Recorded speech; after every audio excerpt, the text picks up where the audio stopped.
Okay, every single time I ask people what tutorials they want from me, this one is in the top 3. Envelope addressing.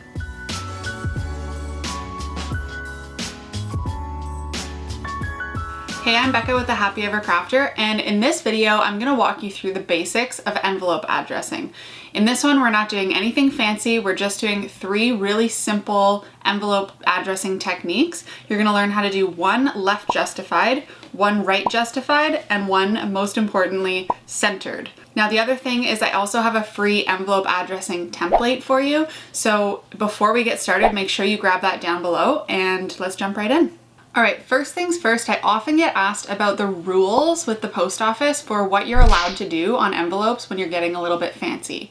Now in a future episode when we get a little bit more fancy with our envelopes and start putting some more decoration on them, I'm going to go over some more of the rules that the post office has. In this episode specifically, since we're doing some pretty basic envelope addressing, there's only really 2 things that I want to mention. The first one is to make sure that your addresses stay legible, and I know that feels pretty like duh, but sometimes it can get a little bit fuzzy when you are doing calligraphy for both the name and the address. So when you're doing calligraphy envelopes, the best practice is to do your name in calligraphy, but then do the rest of the address in block letters, and that's going to save you from the hassle of maybe the post person doesn't know how to read calligraphy. They can still get the address without maybe knowing the person's first name and last name. The second is just to make sure that you leave room in the top right of your envelope for stamps or for the post office's sticker. So I know that that also seems pretty duh, but a lot of people get carried away with big calligraphy names and then it ends up getting covered over with stamps. So you can either put like a little sticker there as you're working, or you can just kind of remember approximately the size of a stamp that you're going to need in that top corner. For now, those are the only 2 rules to remember. So now we can actually start addressing these envelopes. The next thing we need to talk about is tools. For the envelopes themselves, I always get asked about the type of paper and what type of paper to look for. And my simple answer is that you can write on whatever is given to you by the client or whatever you have already or whatever you find at the store. The only difference with how to deal with them is going to be what tools you use on the envelopes. So it's better to look for the tools for writing as opposed to looking for the perfect envelope. I generally try to stick to using my Tombow Fudenosuke pen, which is my favorite pen to use, and that's what I'm going to be using in this video. It's just a nice small tip black pen, and it sort of mimics the look of what pointed pen calligraphy would look like, so you can make it look really fancy or you can make it look really modern. For me, I keep 1 or 2 of these on hand all the time, and I just keep them aside apart from the rest of my pens, just knowing that they will probably get a little bit frayed from using them on less than perfect paper types for these envelopes. I have a video about paper types up here. If you haven't ever learned anything about that, you might want to check that out. If I'm working with an envelope type that's like really gritty, sometimes craft paper envelopes might be like that. Sometimes a client might give you like a linen envelope or something that's toothy, they call it. I actually usually just default to using a pen like this Micron.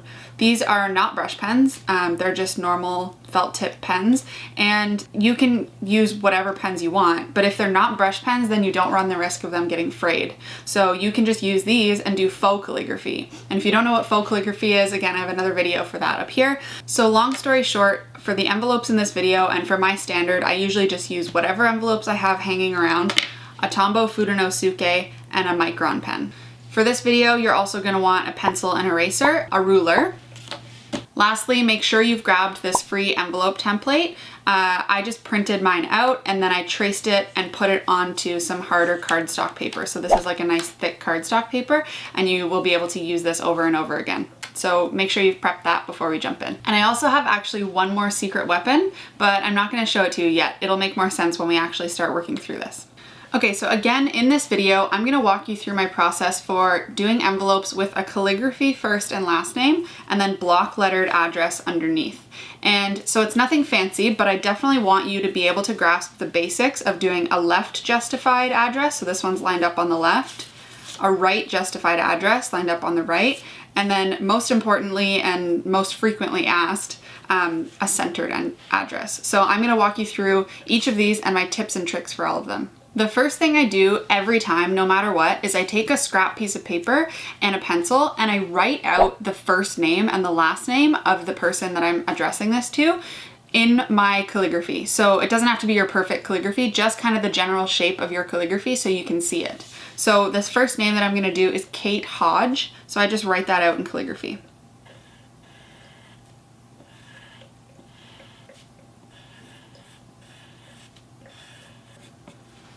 Okay, the reason that I do this is because now I can really clearly see where there's a descender that's going to interfere with my address. So looking at this name, Kate Hodge, it's pretty clear to me that I either want the address to be centered or I want it to be left justified.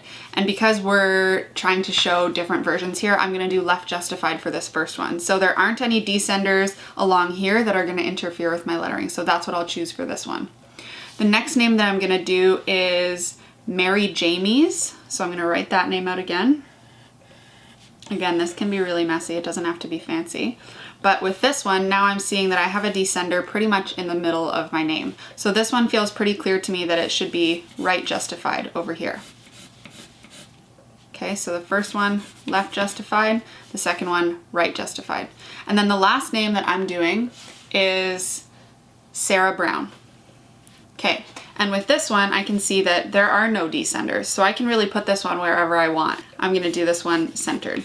So those are the three examples that I'm gonna show, but essentially I do this every time. No matter how many names I'm doing, I always write them all out in calligraphy first, or just look at them. If you're really experienced, you'll be able to understand and know right off the bat where the descenders would be, but this is really helpful to figure out what orientation to do. And if you're doing a stack of like 500 wedding envelopes, they don't all have to be right justified, left justified, or centered. They don't all have to match. You can mix and match this depending on the person's name. No one really ever tells you that. You always kind of assume that they all have to be the exact same, but unless the client requests that specifically, I find this really helpful to do.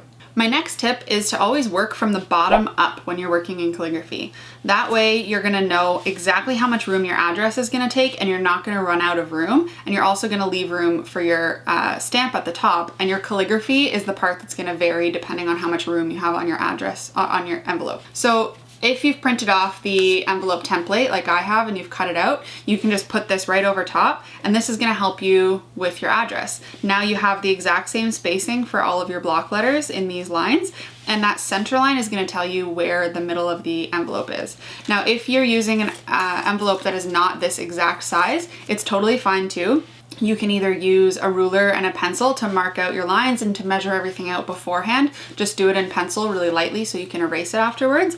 Or let's say you had a really big envelope, you could just move this around wherever you want it. These lines are what matter, that they're all equally spaced. So as long as you put them where you want them on the envelope, it's fine. So you could even put it angled like this, whatever you want to do. For these ones specifically though, for me, I want to move this down a little bit. And the reason is, if you look at this template, you'll notice that that top one is a little bit bigger and then the bottom three are smaller. And that's because the top one is technically for the person's name. Now, if you're not doing calligraphy, if you're just doing block letters, this is perfect. You can leave it exactly where it is. But if you're doing calligraphy, you might actually want to move the template down a little bit so that you're closer to the bottom and it leaves you more room for your calligraphy. So I'm going to line this up fairly close to the bottom here and just hold it in place. Now again, the first name I'm doing is Kate Hodge, and I'm doing her address left justified. So this one is pretty straightforward. You're just gonna start at the left and work your way to the right. So I'm just gonna go ahead and jump in and write her address left justified. One thing I often get asked about with this is how to get better block letters. I went to school for this, not for block letters, but in school I had to learn very precise block letters. And so if you need help with that, I've actually filmed a video with my best tips for getting better block lettering, and I'll link to it up above for you.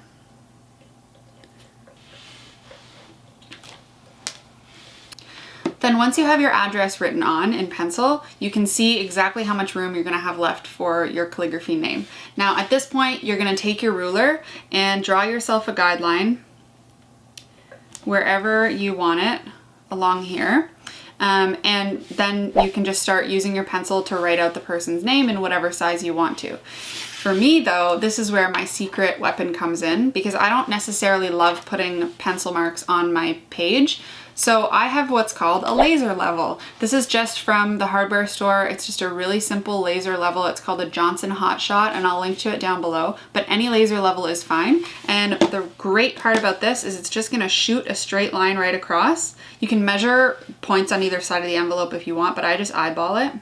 And instead of drawing a pencil line on there, I just follow this line.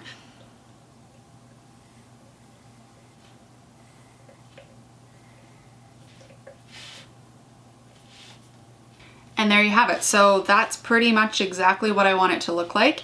Now, if you wanted to do anything fancy, you've got a bit of room down here, so you could even take your G and, you know, put a flourish on it or something like that so that it fills up that space. I'm not a huge flourishing person, so I'm just gonna go ahead and take that out of there. And again, in future videos, I'm going to show you a little bit more of embellishments. So you would maybe even put like some florals or something down there. But for now, I'm pretty happy with this. The one thing that I don't really love is that there's a tiny bit more space over here than over here. So I'm just going to do something really simple and take that front part of the K and make it a little longer. Just really tiny tweaks to make it perfect. And then once you're happy with it, just go over it in pen.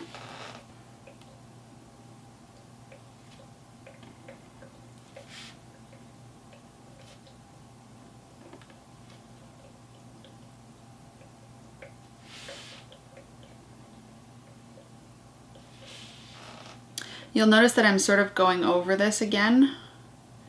This is just because I'm using a very small tip pen and I want it to look a little bit more bold.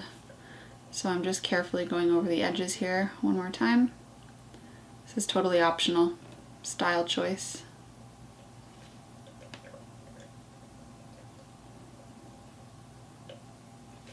Then of course, once you're finished doing that, you can just erase any pencil marks that might be showing through. And there you have your left justified envelope. This is definitely the easiest one.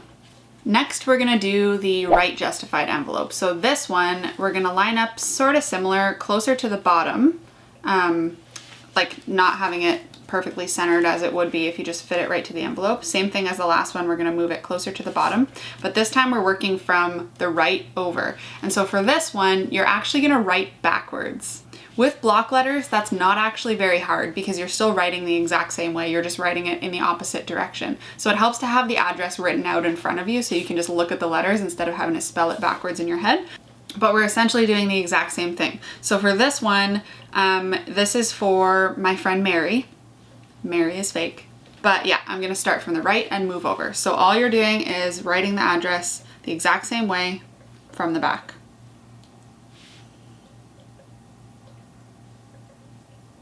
With this one, you might end up having to do a little bit of erasing. So you want to write really lightly with your pencil. So now I'm going to do the name. And the same thing as before, I'm going to use my laser level, but if you don't have one, you can just use a pencil line.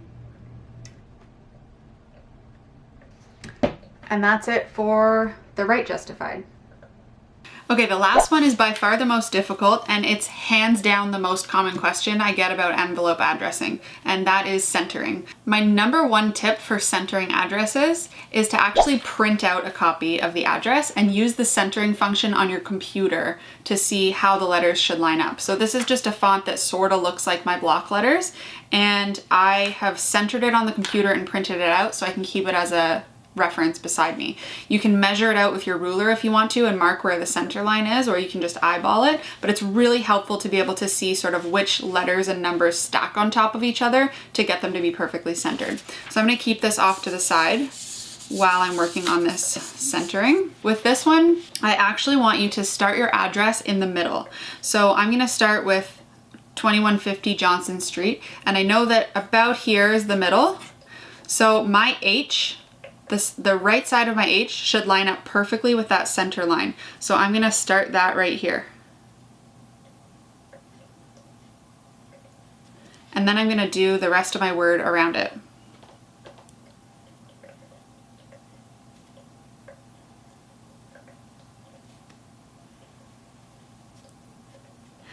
And with postal codes or zip codes, I'm in Canada, so it's called the postal code, but with zip codes, if you're doing a US zip code, it's always 5 digits, which means that center one is always gonna land in the middle. So you can actually, if you wanted this to be spread out a little bit more, you could do that too. Just start with the 5 in the middle, and then the other numbers are gonna go on either end, and they're always gonna be 5 digits. So that's pretty easy for centering. All right. So that's my number 1 hack for centering your addresses. Now, centering is not always going to be that simple. Let's say you were doing calligraphy words, that would be a lot harder, but it ends up just getting it's kind of something you just get used to, and you start to eyeball things a little bit better, and you know how big your lettering is specifically. What's helpful is just always having a center line so you know exactly where that is, and you can write it out on a scrap piece of paper first and figure out exactly how big your writing's going to be and how the letters would stack. Then for the name, I'm going to do the exact same thing as before, use my laser level, and this one is for Sarah Brown.